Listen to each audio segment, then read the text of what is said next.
PC. George MLA Kerala കോൺഗ്രസിന്റെ തെരഞ്ഞെടുക്കപ്പെട്ട സ്ഥാനങ്ങളിൽ നിന്നും സസ്പെൻഡ് ചെയ്തു. പി.സി. ജോർജിന് പാർട്ടി അംഗം മാത്രം. പാർട്ടി ഉന്നതാധികാര സമിതി യോഗത്തിന് ശേഷം കേരള കോൺഗ്രസ് ചെയർമാൻ കെ.എം. മാണിയാണ് ഇക്കാര്യം അറിയിച്ചത്. ഇതിന്റെ വിശദാംശങ്ങൾ നൽകാൻ വിജി മിനീഷ് കുമാർ ചേരുകയാണ്. മിനീഷ്, കേരള കോൺഗ്രസ് ഉന്നതാധികാര സമിതി യോഗം ചേരുകയും പാർട്ടി വൈസ് ചെയർമാൻ സ്ഥാനത്തു നിന്നും പി.സി. ജോർജിനെ സസ്പെൻഡ് ചെയ്യുകയും ചെയ്തിരിക്കുകയാണ്. ഇതുമായി ബന്ധപ്പെട്ട് മറ്റെന്തൊക്കെ കാര്യങ്ങളാണ് ചെയർമാൻ കെ.എം. മാണി പറഞ്ഞത്? പ്രധാനമായും ശ്രീ പി.സി. ജോർജ് പാർട്ടിയുടെ നയങ്ങൾക്കും തീരുമാനങ്ങൾക്കും എതിരായി പ്രവർത്തിക്കുകയും പാർട്ടിയെയും UDF-നെയും അധിക്ഷേപിക്കുകയും അപവാദ പ്രചരണങ്ങൾ നടത്തുകയും ചെയ്യുന്നത് പാർട്ടി വളരെ ഗൗരവത്തോടു കൂടി അതിനെ കാണുകയുണ്ടായി. അതിൻ്റെ അടിസ്ഥാനത്തിൽ അദ്ദേഹത്തിൻ്റെ പേരിൽ കർശനമായ ശിക്ഷണ നടപടികൾ സ്വീകരിക്കണമെന്ന വികാരമാണ് ഇന്നത്തെ പാർട്ടിക്ക് അകത്ത് പ്രകടമായത്. അതിൻ്റെ അടിസ്ഥാനത്തിൽ കേരള കോൺഗ്രസ് ഭരണഘടന 28 സബ്സെക്ഷൻ 1 അടിസ്ഥാനത്തിൽ പാർട്ടി ചെയർമാനിൽ നിക്ഷിപ്തമായിരിക്കുന്ന അധികാരം വിനിയോഗിച്ചുകൊണ്ട് ശ്രീ പി.സി. ജോർജിനെ അദ്ദേഹം ഇപ്പോൾ അലങ്കരിക്കുന്ന പാർട്ടിയുടെ വൈസ് ചെയർമാൻ സ്ഥാനത്തു നിന്നും അദ്ദേഹം പ്രതിനിധാനം ചെയ്യുന്ന എല്ലാ കമ്മിറ്റികളിൽ നിന്നും അദ്ദേഹത്തെ സസ്പെൻഡ് ചെയ്യുന്നു. അന്വേഷണ വിധേയമായി സസ്പെൻഡ് ചെയ്യുന്നതാണ്. കേരള കോൺഗ്രസ് മാണി വിഭാഗത്തിന്റെ വൈസ് ചെയർമാൻ സ്ഥാനത്ത് നിന്നും പി.സി. ജോർജിനെ സസ്പെൻഡ് ചെയ്തിരിക്കുകയാണ്. കെ.എം. മാണിയാണ് ചെയർമാൻ കെ.എം. മാണി ഇക്കാര്യം മാധ്യമങ്ങളെ അറിയിച്ചത്. അദ്ദേഹത്തിന്റെ വാക്കുകളാണ് പ്രേക്ഷകർ ഇപ്പോൾ കണ്ടത്. ഇപ്പോൾ കൂടുതൽ വിവരങ്ങൾ നൽകാൻ മിനീഷ് കുമാർ നമ്മോടൊപ്പം ചേരുകയാണ്. മിനീഷ്, വൈസ് ചെയർമാൻ സ്ഥാനത്ത് നിന്നും അദ്ദേഹത്തെ സസ്പെൻഡ് ചെയ്തിരിക്കുകയാണ്. അതോടൊപ്പം തന്നെ പാർട്ടി അംഗത്വത്തിൽ നിന്നും അദ്ദേഹത്തെ മാറ്റിയിട്ടില്ല. ഇതുമായി ബന്ധപ്പെട്ട് കെ.എം. മാണി എന്തൊക്കെ കാര്യങ്ങളാണ് യോഗ തീരുമാനങ്ങൾ വിശദീകരിച്ചുകൊണ്ട് വ്യക്തമാക്കിയത്? വളരെ ശക്തവും വ്യക്തമായിട്ടുള്ള വാക്കുകളായിരുന്നു കെ.എം. മാണി. 2 മണിക്കൂർ നീണ്ടുനിന്ന ഉന്നതാധികാര സമിതിക്ക് ശേഷം, യോഗത്തിന് ശേഷം ഇന്ന് മാധ്യമങ്ങളോട് പറഞ്ഞത്. പാർട്ടിക്ക് കേരള കോൺഗ്രസ് എമ്മിന് നിരന്തരമായി, പ്രത്യേകിച്ചും ചെയർമാനെതിരെയും അദ്ദേഹവുമായി ബന്ധപ്പെട്ട് നിൽക്കുന്ന അദ്ദേഹത്തിൻ്റെ മകനെതിരെയും നിരന്തരമായി അപവാദ പ്രചരണങ്ങൾ നടത്തുന്ന പി.സി. ജോർജിനെതിരെ ഇതല്ലാതെ മറ്റൊരു മാർഗമില്ല എന്നാണ് കെ.എം. മാണി വ്യക്തമാക്കുന്നത്.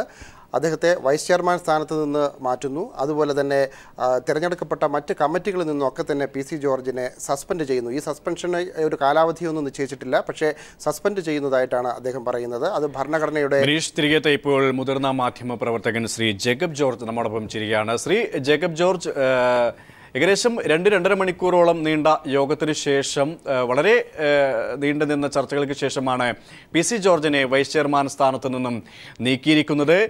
നേരത്തെ തന്നെ കാര്യങ്ങൾ വ്യക്തമായ ഒരു സാഹചര്യമുണ്ടായിരുന്നു, ഒരു രാഷ്ട്രീയ തന്ത്രത്തിന്റെ ഭാഗം എന്ന രീതിയിൽ. ആ രീതിയിലേക്ക് തന്നെയാണോ കാര്യങ്ങൾ പോകുന്നത്? തീർച്ചയായിട്ടും കേരള കോൺഗ്രസിന്റെ മാണി വിഭാഗത്തിന്റെ അജണ്ട ഇത് തന്നെയാണ്. പി.സി. ജോർജിനെ തള്ളുന്നില്ല, പക്ഷേ അകത്ത പഴയ സ്വാതന്ത്ര്യത്തോടുകൂടി പ്രതാപത്തോടുകൂടി നിർത്താനും സമ്മതിക്കുന്നില്ല.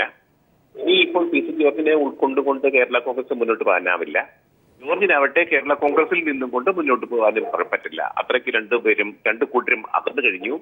അപ്പോൾ സ്വാഭാവികമായിട്ടും പക്ഷേ രാജ്യസഭാ തെരഞ്ഞെടുപ്പിൽ ജോർജിന്റെ വോട്ട് വേണം. അതുകൊണ്ട് തന്നെ പാർട്ടി കമ്മിറ്റികളിൽ നിന്നും അതേപോലെ ചീഫ് വിപ്പ് സ്ഥാനത്ത് നിന്നും സസ്പെൻഡ് ചെയ്യുക മാത്രമാണ് കേരള കോൺഗ്രസ് തന്ത്രപൂർവ്വം ചെയ്തിരിക്കുന്നത്. അതിന്റെ അർത്ഥം ജോർജ് പാർട്ടിയിൽ തുടരും, പാർലമെന്ററി പാർട്ടിയിലും തുടരും. അതുകൊണ്ട് തന്നെ വിപ്പ് അംഗീകരിക്കാൻ നിർബന്ധിതനാവും. അങ്ങനെ ഒരു പ്രതിസന്ധി എന്നതാണ് കേരള കോൺഗ്രസ് നീക്കത്തിന്റെ പിന്നിലെ ഒരു തന്ത്രം. അത് എത്രമാത്രം വിജയിക്കും എന്നുള്ളത്, ജോർജ് എത്രമാത്രം വഴങ്ങും എന്നുള്ളത് കാത്തിരുന്ന് കാണേണ്ടതാണ്. UDF-ന് ഇനി എന്താണ് ചെയ്യാൻ പറ്റുക? ജോർജിന്റെ ലക്ഷ്യം UDF-ന് അത് തുടരുക എന്ന് തന്നെയാണ്. കാരണം ഇതുവരെയും ഇടതുപക്ഷം അദ്ദേഹത്തെ സ്വാഗതം ചെയ്തിട്ടില്ല എന്നുള്ളത് പ്രത്യേകം ഓർക്കണം. അപ്പോൾ ജോർജിന് എന്തായിരിക്കും രാഷ്ട്രീയ നിലപാട്? തീർച്ചയായിട്ടും ജോർജ് ആയിരിക്കും ഇനി രാഷ്ട്രീയമായിട്ട് പ്രധാന നീക്കങ്ങൾ നടത്തേണ്ടത്. ശ്രീ ജേക്കബ് ജോർജ്, താങ്കൾ സൂചിപ്പിച്ചതുപോലെ തന്നെ ജോർജാണ് ഇനി ഇതുമായി ബന്ധപ്പെട്ട് കാര്യങ്ങൾ വ്യക്തമാക്കേണ്ടത്. അതോടൊപ്പം തന്നെ നേരത്തെ കോട്ടയത്ത് അദ്ദേഹം നടത്തിയ ഒരു വാർത്താ സമ്മേളനത്തിൽ അദ്ദേഹം പറഞ്ഞത് കേരള കോൺഗ്രസ് പാർട്ടി ചെയർമാൻ ആ ചെയർമാന് വൈസ് ചെയർമാനായ തന്നെ പാർട്ടി ഭരണഘടനാ പ്രകാരം പുറത്താക്കാനുള്ള അധികാരം ഇല്ല എന്ന രീതിയിൽ തന്നെയാണ് ശക്തമായ പ്രതിരോധവുമായി PC ജോർജ് മുന്നോട്ട് പോകും എന്ന് തന്നെയാണോ ഇതും വ്യക്തമാക്കുന്നത്? ജോർജ് എല്ലാത്തരം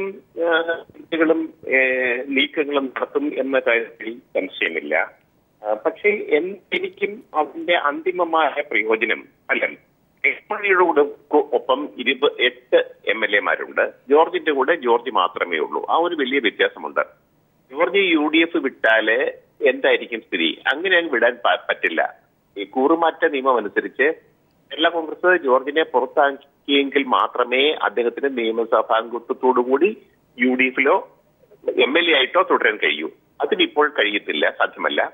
അപ്പോൾ ജോർജിന് ഒരു രാഷ്ട്രീയ പ്രതിസന്ധി സൃഷ്ടിക്കുക എന്നുള്ളതാണ് കേരള കോൺഗ്രസിന്റെ തൽക്കാല ലക്ഷ്യം. അത് രാജ്യസഭാ തെരഞ്ഞെടുപ്പിൽ ജോർജ് എവിടെ നിൽക്കും? ആ ഒരു വലിയ ചോദ്യം ഉണ്ട്. ഇപ്പോൾ ജോർജ് പറയുന്നത് മുസ്ലിം ലീഗിന് അദ്ദേഹം തീർച്ചയായിട്ടും വോട്ട് ചെയ്യും, വഹാബിന് അദ്ദേഹം വോട്ട് ചെയ്യും എന്ന് തന്നെയാണ്. പക്ഷേ എന്തായിരിക്കും ഫലം? കൂടുതൽ ഈ വരുന്ന ദിവസങ്ങൾ എന്താണെങ്കിലും ജോർജിനെ സംബന്ധിച്ചിടത്തോളം UDF-നെ സംബന്ധിച്ചിടത്തോളം തീർച്ചയായിട്ടും സംഘർഷഭരിതമായിരിക്കും എന്ന കാര്യത്തിൽ സംശയമില്ല. വളരെ നന്ദിയുണ്ട് ശ്രീ ജേക്കബ് ജോർജ് ഈ ഒരു സാഹചര്യത്തിൽ ഞങ്ങളോട് പ്രതികരിച്ചതിന്. തന്നെ പീഡിപ്പിച്ചുവെന്ന് സരിത പറഞ്ഞതായി മജിസ്ട്രേറ്റ് NV രാജുവിന്റെ വെളിപ്പെടുത്തൽ. സോളാർ കമ്മീഷന് മുമ്പാകെയാണ് രാജുവിന്റെ വെളിപ്പെടുത്തൽ. പെരുമ്പാവൂർ DYSP-യും APP-യും തന്നെ വന്ന് കണ്ട് ഉന്നതരുടെ പേരുകൾ സരിത പറഞ്ഞുവെന്ന് അന്വേഷിച്ചുവെന്നും രാജു മൊഴി നൽകി. മുഖ്യമന്ത്രിയുടെ ദില്ലിയിലെ സഹായി തോമസ് കുരുവിളക്ക് 25 ലക്ഷം രൂപ നൽകിയെന്ന് R ബാലകൃഷ്ണപിള്ളയും പറഞ്ഞു. പിള്ളയുടെ മൊഴിയോട് പ്രതികരിക്കാനില്ലെന്ന് മുഖ്യമന്ത്രി വ്യക്തമാക്കി.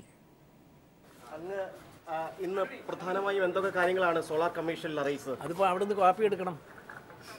എന്നോട് ചോദിച്ചാൽ ഞാനിതെല്ലാം ഓർക്കും. 2 മണിക്കൂറുള്ള കാര്യങ്ങൾ എങ്ങനെ ഓർക്കാനാണ്? എനിക്കറിയാവുന്ന കാര്യങ്ങൾ ഇല്ലാത്ത കാര്യങ്ങളൊക്കെ പറഞ്ഞു. മനസ്സിലായില്ലയോ? എനിക്ക് പറയാൻ കൊള്ളാവുന്നതും എൻ്റെയും നാടിൻ്റെയും സംസ്കാരവും ധാർമ്മികതയും നിലനിർത്തി മൊഴി കൊടുത്തു. ഇതൊക്കെ വീട്ടിൽ ഇരുന്ന് പിള്ളേരും സ്ത്രീകളും ഒക്കെ കാണുന്ന TV-യിലൊക്കെ വരുമ്പോൾ, അപ്പോൾ അവർ കാണുമ്പോൾ അതിന് മീഡിയത്തിലും വരും, പ്രിൻ്റഡ് മീഡിയയിലും വരും. അവർക്കൊക്കെ കാണാനും കേൾക്കാനും കൊള്ളാവുന്ന കാര്യങ്ങളെ പറയാവുമെന്ന് തീരുമാനിച്ചു. അതേ പറഞ്ഞുള്ളൂ. അങ്ങനെ ചില സാമ്പത്തിക കാര്യങ്ങൾ പറഞ്ഞില്ല, സാമ്പത്തിക ഇടപാടുകൾ സംബന്ധിച്ച് പറഞ്ഞിരുന്നല്ലോ. അതിൽ മുഖ്യമന്ത്രിയുടെ സഹായി എന്ന് പറയുന്ന തോമസ് കുരുവിളയ്ക്ക് സരിത പണം കൊടുത്തു എന്ന് ആ കത്തിലുണ്ട് എന്നങ്ങ് പറഞ്ഞു. അതെ, മുഖ്യമന്ത്രിയുടെ സഹായിയാണോ ഇല്ലയോ എന്ന് എനിക്ക് അറിഞ്ഞുകൂടെന്നും കൂടെ പറഞ്ഞു. അതിൻ്റെ കൂട്ടത്തിൽ അങ്ങനെയും കൂടെ പറഞ്ഞു. എനിക്കല്ല, തോമസ് കുരുവിളയ്ക്ക് കാശ് കൊടുത്തു എന്ന് കത്തിലുണ്ട്. പക്ഷേ മുഖ്യമന്ത്രിയുടെ സഹായിയായിരുന്നു എന്ന് എനിക്ക് അറിഞ്ഞുകൂടാന്ന് എന്നോട് ചോദ്യം ചോദിച്ചവരോട് പറഞ്ഞിട്ടുണ്ട്. ഈ സരിതയുടെ കത്തെന്ന് പറഞ്ഞ മാധ്യമങ്ങൾ പുറത്തുവിട്ട കത്തും അത് തന്നെ അത് സരിത തന്നെ പറഞ്ഞിട്ടുണ്ടല്ലോ. ഒന്നാന്ന് സരിത കത്തെടുത്ത് കാണിച്ചിട്ട് ഇതാണ് ഒറിജിനൽ കത്തെന്ന് പറഞ്ഞിട്ടുണ്ടല്ലോ. പിന്നെ എനിക്ക് മറുപടി പറയേണ്ട കാര്യമില്ല അതിനകത്ത്. സരിത പറഞ്ഞ കത്തും ഞാൻ കണ്ട കത്തും ഒന്നാണ്. അത് നേരത്തെ തന്നെ ഞാൻ പറഞ്ഞല്ലോ, TV-യിലൊക്കെ പറഞ്ഞിരുന്നല്ലോ. ഏതോ ഒരു MLA-ക്ക് പണം കൊടുത്തു എന്ന് ഈ കത്തിലുണ്ടോ? ഉണ്ട്. UDF-ന്റെ MLA ആണ്. എറണാകുളം ജില്ലയിലുള്ളൊരു MLA ആണെന്ന് ഞാൻ മൊഴി കൊടുത്തിട്ടുണ്ട്. ബാക്കിയൊക്കെ നിങ്ങൾ കണ്ടുപിടിക്കണം. സരിത കാണിച്ച എഴുത്തിൽ അതുണ്ട്. അത് എടുത്തു വെച്ചിരിക്കുന്ന TV ചാനൽസ്, ഇലക്ട്രോണിക് മീഡിയ അത് ഒപ്പിയെടുത്തവർ അതിൻ്റെ വിശദവിവരങ്ങൾ കൊടുക്കണം. അല്ല, എനിക്കറിയില്ല. ഉദയംപേരൂർ IOC LPG ബോട്ട്ലിംഗ് പ്ലാന്റിലെ സമരം തുടരുകയാണ്. മാനേജ്മെന്റും തൊഴിലാളികളുമായി നടത്തിയ ചർച്ചയിൽ തീരുമാനം ഉണ്ടാകാത്ത സാഹചര്യത്തിൽ സമരം ശക്തമായി മുന്നോട്ട് കൊണ്ടുപോകാനാണ് സംയുക്ത സമരസമിതിയുടെ തീരുമാനം. മധ്യകേരളത്തിലെ പാചകവാതക വിതരണം പ്രതിസന്ധിയിലാകുമെന്ന് ഇതോടെ ഉറപ്പായിരിക്കുകയാണ്. വിശദാംശങ്ങൾ നൽകാൻ ഹണി സെബാസ്റ്റ്യൻ ശരിയാണ്. ഹണി, ഇരു കൂട്ടരും നിലപാടുകളിൽ ഉറച്ചു നിന്ന ഒരു സാഹചര്യം തന്നെയാണോ ഉണ്ടായിട്ടുള്ളത്? കൂടുതൽ പ്രതിസന്ധി കൂടുതൽ രൂക്ഷമാകുന്ന ഒരു സാഹചര്യത്തിലേക്കാണോ കാര്യങ്ങൾ പോകുന്നത്?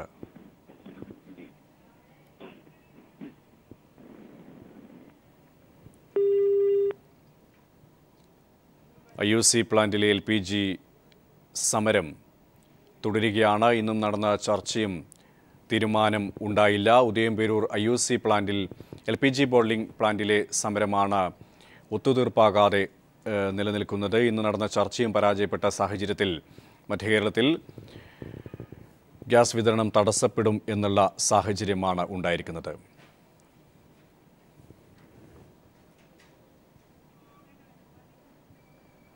സമരം കൂടുതൽ ശക്തമായി മുന്നോട്ട് കൊണ്ടുപോകാൻ തന്നെയാണ് സംയുക്ത സമരസമിതിയുടെയും തീരുമാനം.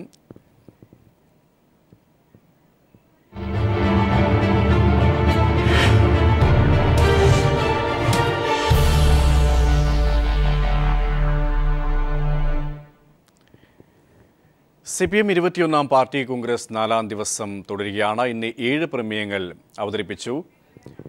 നെറ്റ് ന്യൂട്രാലിറ്റിക്ക് വേണ്ടിയും തൊഴിൽദാന പദ്ധതി നടത്തിപ്പിനെതിരെയും വടക്കുകിഴക്കൻ സംസ്ഥാനങ്ങളിലെ സൈന്യത്തിന്റെ പ്രത്യേക അധികാരത്തിനെതിരെയുമാണ് പ്രമേയങ്ങൾ. വിശദാംശങ്ങൾ നൽകാൻ സന്തോഷ് സർലിംഗ് ചേരുകയാണ്. സന്തോഷ്, ഇപ്പോഴും ചർച്ച തുടരുകയാണോ? മറ്റു വിവരങ്ങൾ എന്തൊക്കെയാണ്?